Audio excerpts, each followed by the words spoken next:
Ethan Cole never thought his life would change because of a single step forward. He was not a soldier, not a hero, not even a famous explorer. He was an engineer who worked late nights fixing wires, checking machines, and dreaming of adventure that he thought would never come. On the day everything changed, Ethan was inside the laboratory of the International Space Research Division. It was hidden deep in the desert, where the air shimmered with heat and the land stretched flat in every direction. The laboratory was not large from the outside, but under the ground it was filled with shining white halls, humming computers, and the latest machines built by the brightest minds on Earth. At the center of this facility stood the project Ethan had worked on for 5 years, the experimental teleportation gate. It was a tall ring of silver plates with blue lines of energy running across its frame.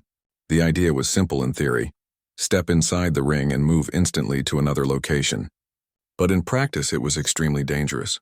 They had only managed to move small objects like boxes or tools across a short distance. No one had ever dared to send a human through it. That morning, however, Ethan had been ordered to test the machine's stability before an important demonstration. Most of the senior scientists were not present.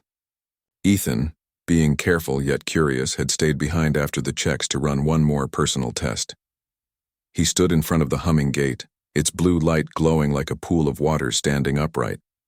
He adjusted his glasses and muttered to himself, "Just one small step. If it works, I'll be the first man to walk through it. If not, well, at least I tried." He checked the coordinates on the control screen. They were set to a nearby chamber, less than 100 meters away. He pressed the button and the ring hummed louder. The blue light rippled. He took a deep breath, stepped forward, and felt his body dissolve into weightless energy. For a moment, he was floating in a tunnel of light. Colors danced around him like rivers of stars. It was beautiful, almost dreamlike. Then suddenly the tunnel twisted, as if someone had grabbed the fabric of space and pulled it sideways. Ethan felt his stomach turn. He tried to cry out, but no sound left his lips, and then he fell. When he opened his eyes, he was no longer in the laboratory. He stood inside a vast hall larger than any stadium he had ever seen. The ceiling stretched high above, covered with floating crystals that glowed like lanterns. The walls were lined with banners of gold and silver, each marked with strange symbols. Music unlike anything he had heard before filled the air. Ethan froze. Around him were hundreds, no thousands of beings. Some looked almost human, with slight differences like glowing eyes or unusual skin colors. Others were tall and insect-like, with shining armor like shells.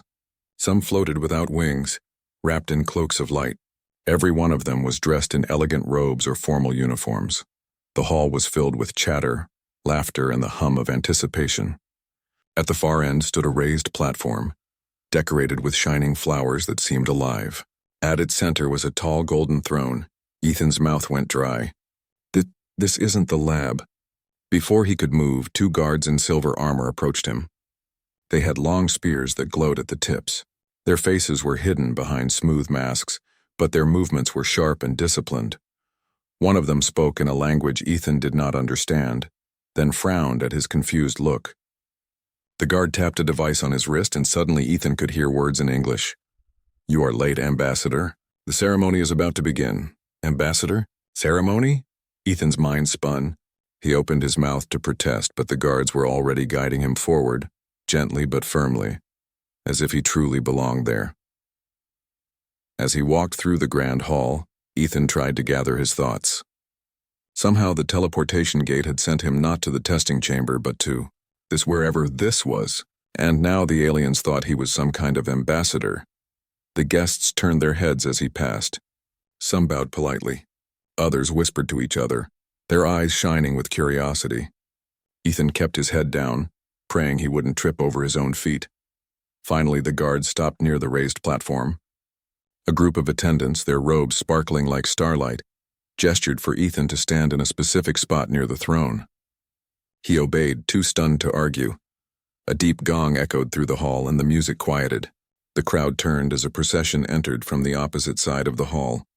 At its center walked a figure who immediately drew every eye.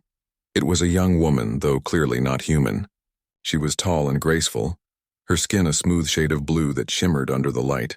Her hair was long, silver and braided with jewels that glowed faintly. Her eyes were golden, bright as twin suns, and yet there was softness in them. She wore a flowing gown woven from threads of light itself, each step making it ripple like water. The guests bowed deeply as she passed. Ethan stared, his heart pounding. The guards whispered, "Princess Liara, daughter of the High King, heir to the Crystal Throne."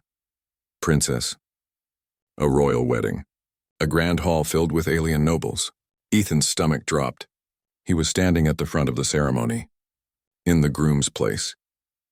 He tried to step back, but one of the attendants touched his arm and whispered urgently, "Please remain still." "The ritual is sacred," Ethan's mind screamed. Sacred ritual? Groom's place? This was all wrong. He had only wanted to test a teleportation gate, not crash an alien wedding. Yet the ceremony had already begun.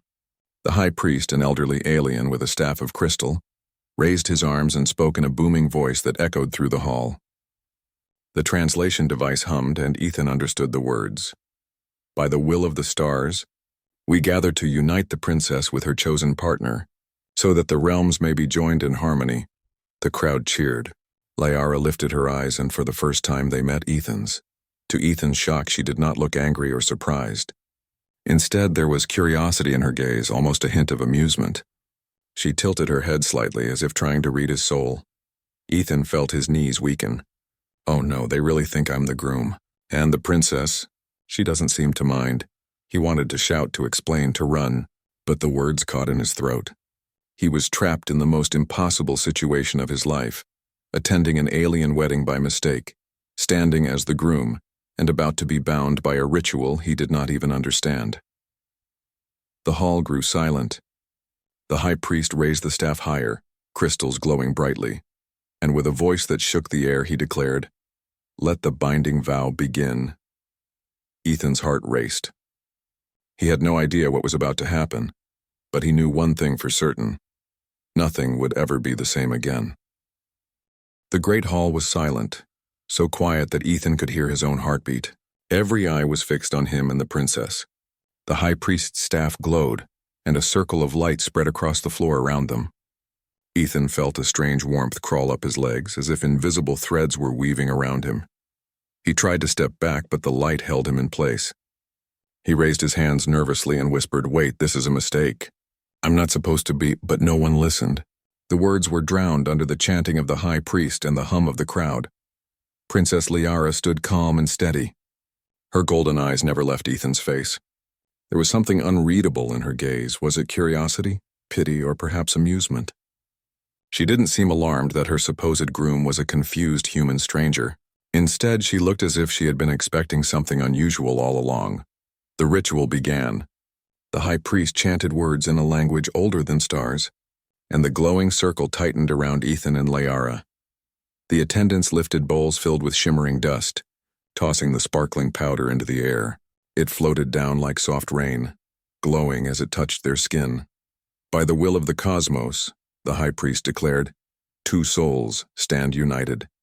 By this vow their fates are bound, and no force may separate what the stars have joined." The crowd erupted in cheers. Ethan froze, his mouth dry. What just happened? He hadn't spoken a word, hadn't agreed to anything, but somehow he had just been married to an alien princess.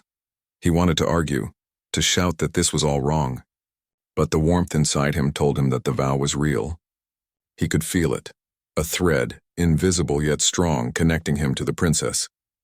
Liara finally spoke. Her voice was soft but clear enough to silence the crowd. "This stranger stands here in place of the groom that was promised, yet the stars have bound us. Who are we to question the will of destiny?" Ethan stared at her in shock.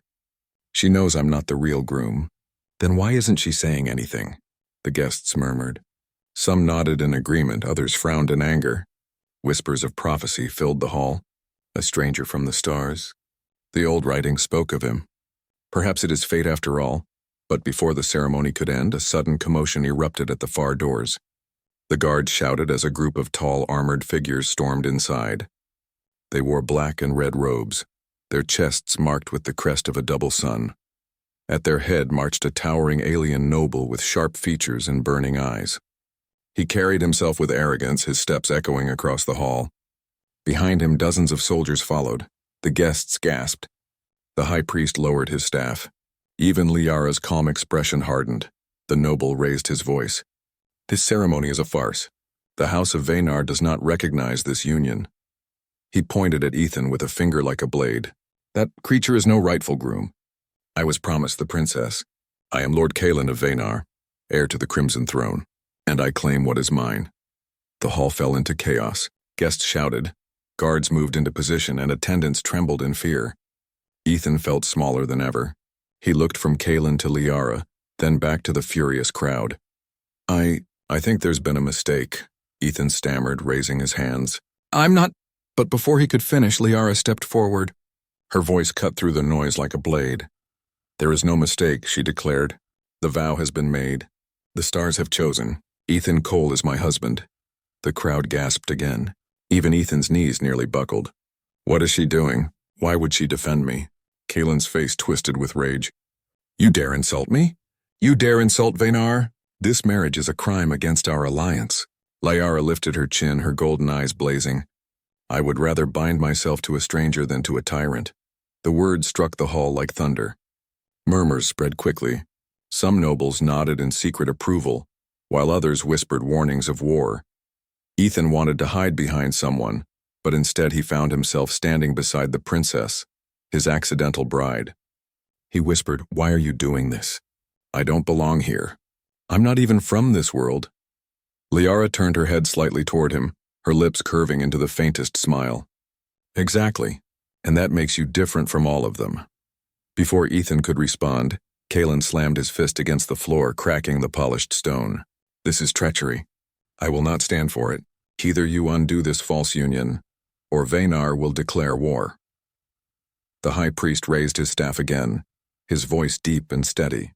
The vow cannot be undone. To break it is to break the honor of the Crystal Throne. Such dishonor would destroy the kingdom. The crowd broke into arguments. Some cried that the vow must be honored, others that war must be avoided at any cost. Ethan stood frozen in the middle of it all, wondering how his life had turned into a nightmare comedy. He had stepped into a machine back on Earth, and now he was married to an alien princess, hated by a furious noble, and caught in the middle of a galactic political crisis. He whispered again, almost to himself, I just wanted to test the machine. That's all, just a simple test. But there was no going back. The royal guard stepped forward, surrounding Liara and Ethan to protect them from Kalen's soldiers. The king himself, a tall figure with a crown of crystal horns, finally rose from his throne. His deep voice shook the walls. The vow is made, he said firmly, and it will be honored. If Vaynar seeks war, then let them remember, we do not bow to threats. Kalen glared at the king, then at Liara, and finally at Ethan. His eyes burned with hatred. Then you have chosen your doom. Enjoy your short peace, because soon both the stranger and the princess will regret this day. With that, he turned sharply and stormed out of the hall, his soldiers following. Silence lingered for a long moment. The guests slowly began to disperse, whispering to one another, glancing at Ethan with mixed emotions, fear, curiosity, suspicion. At last, only Ethan, Liara, and the closest attendants remained. The princess looked at him again, her expression softer now. You are frightened, she said quietly. Frightened? I'm terrified, Ethan admitted. This was a mistake. I don't belong here. I don't even know what's going on. Liara studied him for a moment. Yet you stood beside me, even when Lord Kalen threatened you. Most would have run. Ethan laughed nervously. Run? Where would I go? I don't even know the way out of this palace. A small smile touched her lips again. Perhaps fate brought you here for a reason, Ethan Cole. Perhaps the stars chose you. He shook his head quickly. No, I'm just an engineer. I fix machines. I don't belong in royal ceremonies or interstellar politics. But deep inside, he knew there was no escape. The vow was binding. The kingdom had accepted it. And now, whether he liked it or not, he was the husband of Princess Liara. As he looked into her golden eyes, he realized something else too. She wasn't afraid. She wasn't disappointed. She seemed almost relieved. And that, more than anything, unsettled him. What had he stepped into? And why did it feel like the beginning of something far bigger than a simple mistake? The ceremony had ended, but Ethan's real journey had just begun. The palace of the Crystal Throne was beautiful, but to Ethan it felt like a cage. The walls were polished with silver stone, The ceilings glowed with crystals and servants moved like shadows, always watching. Yet for Ethan, every step echoed with tension. Since the wedding ceremony, whispers had spread through every corridor. The stranger from the stars, is he truly her chosen husband? Or is he a fraud? Wherever he walked, eyes followed him. Some filled with suspicion, some with curiosity, and some with open dislike. Princess Liara walked beside him, calm as ever, her silver hair flowing like water. She did not seem bothered by the whispers. But Ethan felt every stare like a weight on his shoulders. Late that evening, they entered the royal council chamber. It was a circular hall with tall windows that opened to the endless sky. Around the great table sat the lords, generals, and scholars of the kingdom. All rose to their feet as the king entered, his crown glowing faintly with crystal light. Ethan stood at Liara's side, still struggling to understand what role he played in this world. The king's voice filled the hall. You all witnessed the vow. It cannot be undone. Ethan Cole of Earth now stands as husband to my daughter, Princess Liara. This is law. The council erupted into voices. This is dangerous, shouted one noble, slamming his fist on the table. We know nothing of this man. He could be a spy. He came from the stars, argued another. The prophecies spoke of a stranger who would bind our future. Perhaps this is destiny. Destiny or not, growled General Theros, a tall man with scars across his face. Vaynar will not forgive this insult. Lord Kalen has already sent word. They prepare their fleets for war. The room grew heavy with silence. Ethan swallowed hard. War because of me? Liara rose from her seat. Her golden eyes shone with quiet strength. If Kalen wished only peace, he would have waited for me to speak my own vow. Instead, he came with threats and demands. He sought control, not union. The stars spared me from that fate. A murmur of agreement spread through the chamber, though some nobles still frowned. Ethan finally found his voice. I think there's been some kind of mistake. I didn't come here to marry anyone. I don't even know how I got here. I was testing a machine on my world, and it brought me here. The council turned toward him. Their eyes narrowed as if weighing every word. The king stroked his beard thoughtfully. You are not of any known world. Your arrival was not planned, yet the vow bound you to my daughter. The question is not whether you belong here, Ethan Cole. The question is whether you will stand with us now that you are here. Ethan's throat tightened. He wanted to shout that he was only an engineer, not a warrior or a politician. But Liara's hand touched his arm gently, steadying him. He looked into her calm gaze and saw something he hadn't expected. Trust. She was standing up for him before her people, risking her own reputation. Could he really turn away? He nodded slowly. I don't know what I can do, but I won't run. The king gave a small smile, though his eyes remained serious. Then you will learn. The next days were filled with trials. Ethan was tested in every way. His knowledge, his strength, even his patience. First came the scholars. They questioned him endlessly about Earth.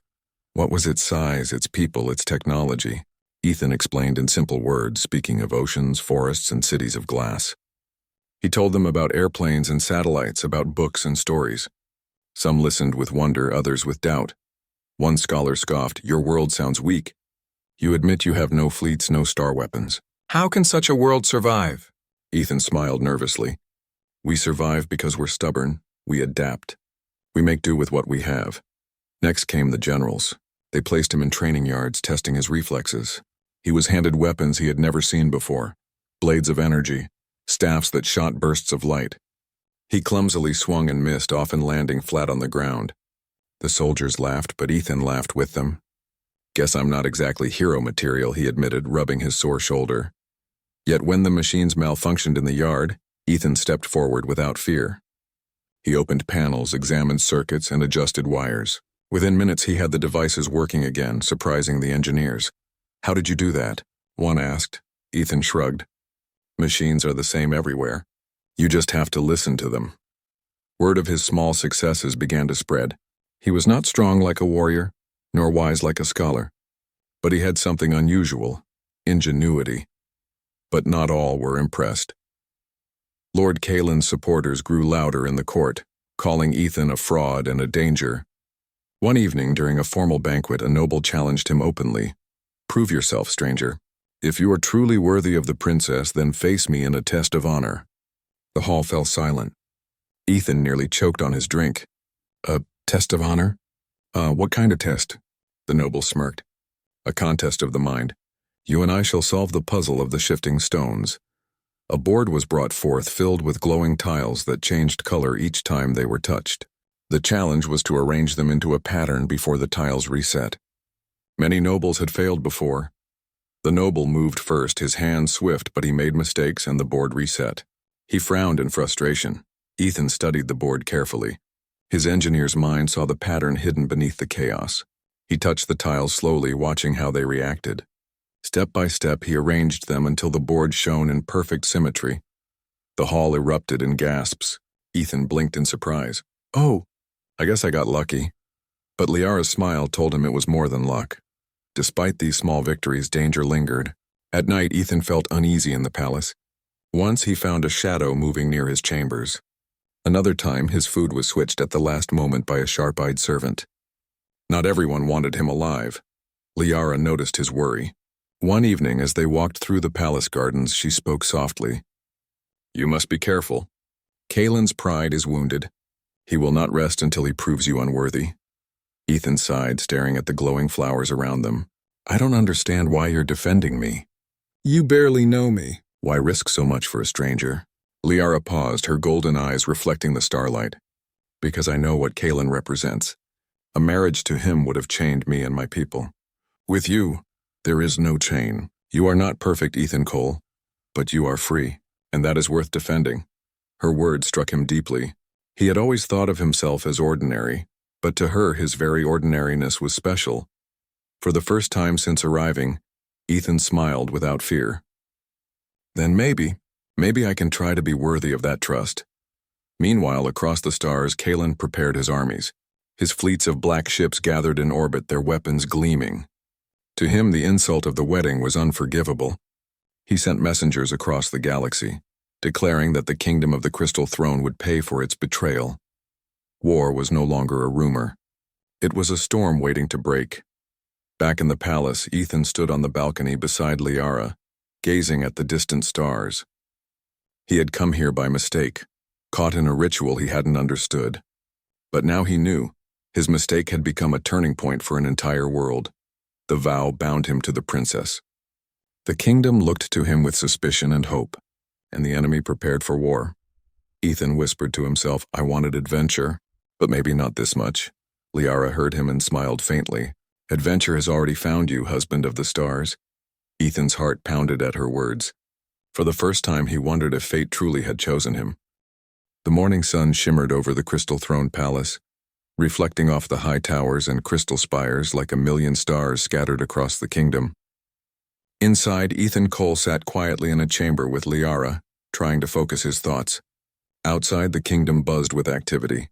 Soldiers trained, engineers tested new machines, and diplomats debated in low voices. For Ethan, each day brought a new challenge. Being the husband of the princess meant he was under constant scrutiny.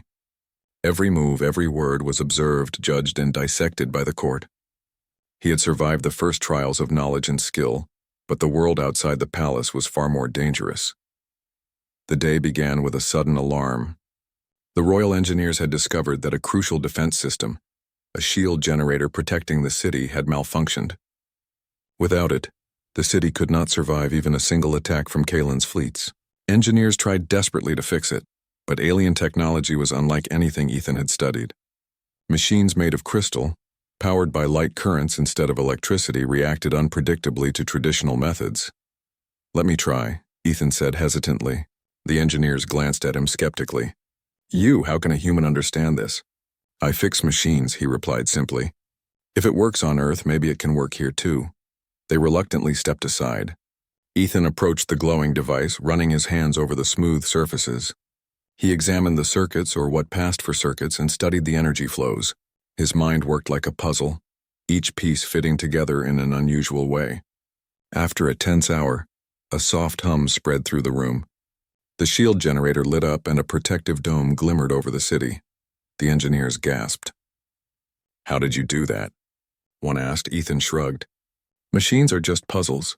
You have to listen carefully." Word of his success spread quickly. For the first time, the nobles saw something different in this human. He was not the strongest, not the fastest, not the most powerful. but he was clever, adaptable, and fearless when it mattered. Over the next days, Ethan was tested in more ways. The council tried to challenge him politically, asking how he would handle negotiations with Venar. He admitted that he had no experience in diplomacy, but he suggested ideas based on fairness, creativity, and human common sense. To everyone's surprise, many of his solutions worked better than traditional alien strategies, avoiding conflict while preserving honor. Even Princess Liara noticed his growth. One evening, as they walked along the palace gardens, she said quietly, "You are not like them, Ethan. You think differently." "That is your strength," Ethan laughed nervously. "I still feel like a fool half the time." "You are human," she said with a small smile. "Being human means seeing the world in ways others cannot. That is why the stars brought you here." Ethan felt a warmth in his chest. For the first time, he realized he was not just a stranger in a foreign world. He could be useful. He could make a difference. But his success drew enemies. Some nobles, jealous of his growing reputation, tried to sabotage him. One day, a group of servants lured him to a storage chamber and tried to trap him with shifting crystal walls. He had only seconds to act. Using his knowledge of machinery and logic, Ethan analyzed the mechanism and managed to escape before the walls closed completely. Liara was waiting for him afterward, concern written on her face. "You cannot handle all of this alone," she said. "I know," Ethan admitted. "But I can try. I have to." And try he did. Ethan began introducing human ideas to the palace. He suggested using simple teamwork strategies, communication systems, and improvisation tactics that aliens had never considered. When scouts reported suspicious movements near the city, he organized rapid response teams that adapted quickly, using unexpected maneuvers. During one demonstration, Kalen's spies observed him and reported back that the human was cleverer than any alien strategist. "He is not ordinary," one whispered. "If he stays alive, he could change everything." The test of leadership came sooner than expected. Venar's ships approached the city, their weapons glowing red against the dark sky. Alarm bells rang across the palace. The council panicked, debating traditional tactics. Many urged an all-out attack. Ethan stepped forward. "Stop. We don't have to fight like they expect. Let me try a plan." The council exchanged worried glances. The generals murmured, "A human commanding our defenses?" Liara stood beside him. "Trust him. He has proven himself." With that, Ethan took command. Using a mix of alien technology and human ingenuity, he organized the city's defenses in ways no alien strategist would predict. He used decoy ships, rerouted power currents, and created traps from ordinary materials in the city. When Kalen's fleet arrived, they were confused. Their attacks hit nothing of real importance, and the city's defenses responded faster than expected. By the end of the day, not a single building was damaged. The fleet retreated and the people of the Crystal Throne rejoiced. Ethan's heart pounded with relief. Liara came to his side, her golden eyes shining. "You did it. You saved the city." He shook his head in disbelief. I just did what I could. But it worked. I can't believe it worked." "It did," she said softly. "And the people will remember this. You are no longer just a stranger." From that day on, Ethan was no longer the awkward human who stumbled through alien ceremonies. He became a symbol of hope. The court still watched him, some with suspicion, some with admiration, but none could deny that he had changed the kingdom. Even Kalen began to take notice. His hatred grew, but so did his respect. A human, a mere outsider, had survived his threats, solved his puzzles, and outwitted his spies. And in the quiet moments when Ethan and Liara were alone, she admitted something she had kept hidden. "I wanted someone who could challenge me, someone who could see the world differently." You do that, Ethan, and more. I trust you with my life and I would follow you anywhere." Ethan felt his chest tighten. He had come to this world by mistake, but now, standing beside her, he understood that mistakes could sometimes lead to extraordinary things. The following weeks were a whirlwind. Ethan continued learning about alien customs, technology, and politics. Each day brought new lessons, but also new dangers. Kalen did not rest. His fleet circled in distant systems, preparing for an attack. Ethan knew he could not rely solely on alien tactics. Using his knowledge of improvisation and human strategy, he began training teams to respond unpredictably. He taught them to think creatively, to anticipate the enemy in ways no one else would consider. One evening, Liara and Ethan reviewed the city's defenses from the palace balcony. "They will come soon," she said, her voice steady but soft. Ethan nodded. "And we will be ready. I've never fought a real battle, but I know one thing, we can outthink them." Liara's hand brushed his. "You've already shown me that humans are remarkable. I trust you completely," he smiled. "Then we'll face this together." When Kalen finally launched his attack, it was not the grand battle anyone expected. His fleet advanced cautiously, expecting to dominate the city with sheer power. But Ethan had prepared traps, decoys, and defensive patterns that the aliens had never seen. Missiles diverted unexpectedly, energy shields flickered to confuse sensors, and strategically placed decoy fleets drew Kalen's ships into harmless zones. The humans and their allies acted with surprising coordination, moving with speed and adaptability. Kalen's forces were baffled. Ships were trapped by energy nets, misled by holograms, and cut off from command lines. By the time Kalen realized what was happening, his fleet was forced to retreat. The city had been defended without a single major casualty. The people of the Crystal Throne celebrated Ethan as a hero. No longer a stranger, no longer an accidental husband, he was now the protector of the kingdom. Children laughed as he walked through the streets, and soldiers nodded with respect. Even nobles who had doubted him now looked on with admiration. Liara embraced him in front of the palace gates. "You came here by mistake," she whispered, "but you stayed. You saved us all, and I'm proud to call you my husband." Ethan laughed, a mix of relief and joy. "I can't believe this. Me, a human, a husband of the stars." She smiled, her golden eyes glowing in the sunset. "You are more than a human. You are extraordinary." From that day, Ethan Cole was no longer just a visitor from another world. He was a hero, a leader, and the husband of Princess Liara.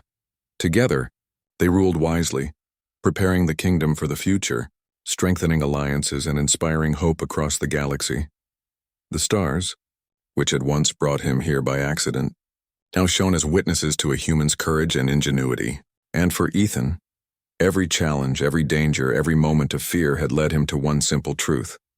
Sometimes mistakes were the universe's way of finding heroes, and he was ready to be one.